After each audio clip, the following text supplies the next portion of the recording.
Eto yung pinakabago at pinakamurang phone ni Samsung this 2025. Yo, what is up? It's me again, your Kuya Arns of All World Communications. Panibagong araw, mayroon na naman tayong panibagong gadget na gagawa ng review. So this one is the Samsung Galaxy A07, yung successor ni Samsung Galaxy A06. At for this video, mag-unbox tayo nitong ating hawak na phone. Magbibigay tayo ng ating mga first impressions at i-discuss natin yung kanyang performance and specifications at kung ano yung mga in-upgrade ni Samsung from their last model. So, kung di ka pa nakapag-subscribe dito sa aming YouTube channel, please do like this video, click that subscribe button, and hit that notification bell para lagi kayong maging updated sa mga future uploads namin. So, wag na nating patagalin, simulan na natin to.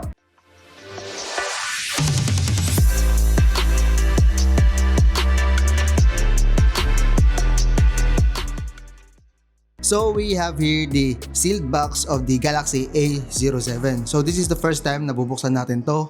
At upon opening, makikita natin dito yung phone itself, yung Galaxy A07. Then meron tayo ditong small box containing the SIM ejector tool, pati yung kanyang USB to USB-C cable.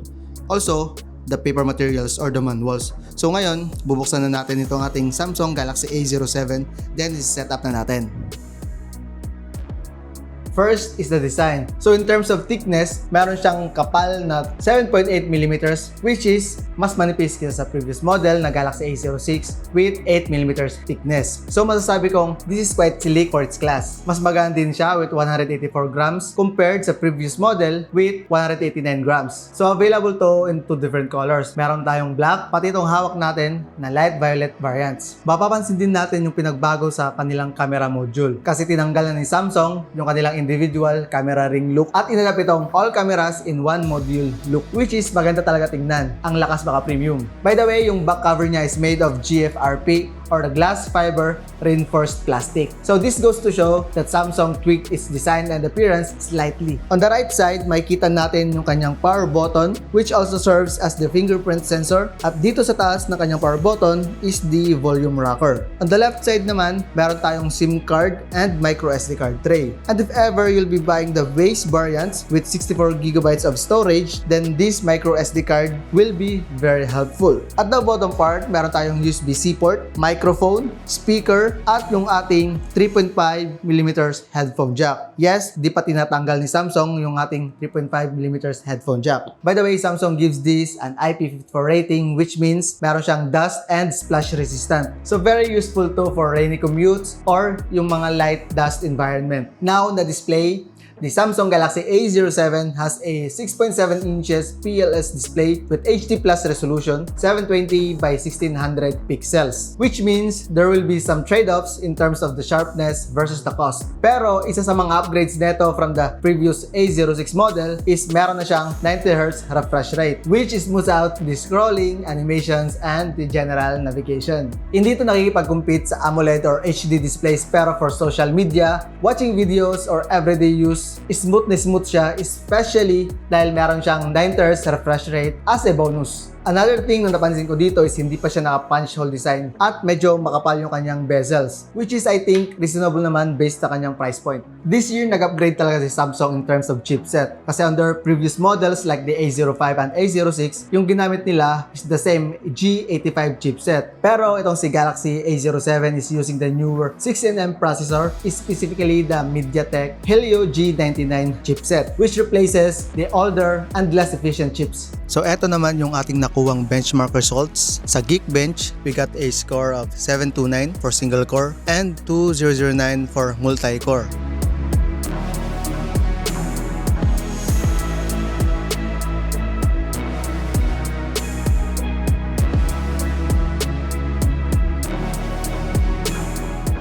While on the 3D Mark, we got a score of 1256.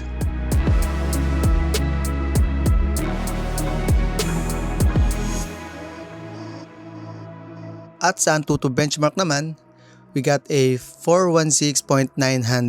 which is very suitable for everyday use, browsing, and some gaming. So this phone supports multiple memory and storage configurations. So meron tayong 4GB plus 64GB, 4GB plus 128GB, at meron din tayong 8GB plus 256GB of storage. And expandable to via micro SD card. Samsung also highlights that the A07 is designed to handle multitasking, streaming, gaming, and everyday tasks without too much hiccups. Pero wag lang natin kakalimutan that this phone is a budget-friendly phone. So it will perform based on its level. So pwede kang maka-experience ng mga lags here and there. It might not be the quickest to open the apps. Hindi ka makapaglaro ng games with HD resolutions, HD settings, just like the phones with higher price point. Pero ito lang yung masasabi ko. Mas mabilis siya kaysa sa mga ka-level niya. And now let's talk about the cameras. So on the back, meron siyang 50MP main camera plus yung 2MP depth sensor camera. Wala siyang OIS or optical image stabilization.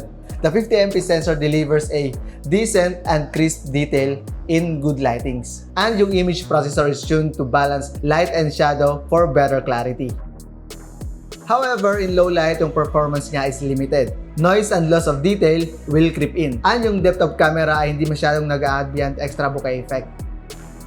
Digital zoom supports up to 10 times, pero you can expect quality degradation beyond 2 times and up to 3 times. For the video, yung max resolution niya is Full HD with 1920 by 1080p at 30 FPS. And take note, wala siyang stabilization, so kakailanganin natin ng steady hands or you might wanna use a gimbal. So ito yung sample shot natin ng video recording using the front camera. So mapapansin natin na wala siyang stabilization. So yung kanyang i-capture is Full HD at 30 FPS lamang. So 1080p. At ito yung sample. So maganda yung quality niya kapag good light. Sa front naman, meron tayong 8 megapixel selfie camera and selfies in good lighting is acceptable while in dim settings except softness and noise. So this Samsung A07 is equipped with 5,000 mAh battery capacity, which is the average capacity for all the smartphones nowadays. And with this capacity, kayang-kayang tumagal ng isang araw or higit pa for light to moderate users. And charging is supported via 25 watts fast charging. However, take note na hindi kasama yung kanyang charging brick dito sa ating package. So, you'll need to get your own charger or use your existing 25 watts charging brick. Pero of course, here at Allward Communications, kapag dito ka sa amin nag-purchase, meron tayong free 25 watts power adapter. During charging, you might experience a slowdown in charging speed kapag malapit ng ma-fully charge itong ating Galaxy A07. Software-wise, the Galaxy A07 is running on One UI 7 based on Android 15. Samsung also promises 6 major OS upgrades plus 6 years of security updates, which is actually very generous para sa mga budget phone. Isa pa sa nagustuhan ko is the Samsung Galaxy experience. With the all-new One UI, napaka-user-friendly talaga ng interface ni Samsung. Pwede din natin magamit yung Quick Share feature to effortlessly send files between devices within or outside the Samsung Galaxy. Kasama na dito yung mga iOS pati mga PCs. Plus, pwede din tayo mag-switch effortlessly from iOS all thanks to Smart Switch. Pwede tayo mag-transfer ng photos, videos, and contacts from iOS to Samsung. Now, for our final verdict, masasabi kong itong si Galaxy A07 is one of the strongest contenders in the budget phone category, especially with its promise on the software support. So kung yung priority mo is long software life, decent cameras in daylight, mahabang battery life, and Samsung ecosystem, then this is a very compelling pick. Yes, you're compromising display sharpness, night photography, and premium features, pero for its asking price, masasabi kong sulit na sulit talaga siya. And if i-compare natin siya sa previous model na Galaxy A06, the Galaxy A07 is much cheaper with its 4GB plus 128GB variant priced at 5,990 SRP nationwide. Available din yung kanyang base variant na 4GB plus 64GB which is priced at 5,290. And if I were you, I'd pick the 4GB plus 128GB variant if available to maximize the storage headroom.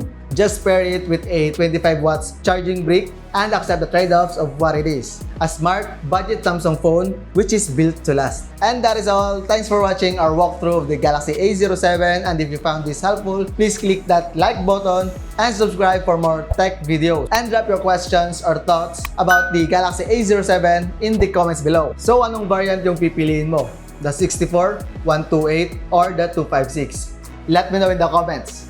And it's me again, your Kuya Arns of All World Communications, your #1 tech partner, and see you on our next video.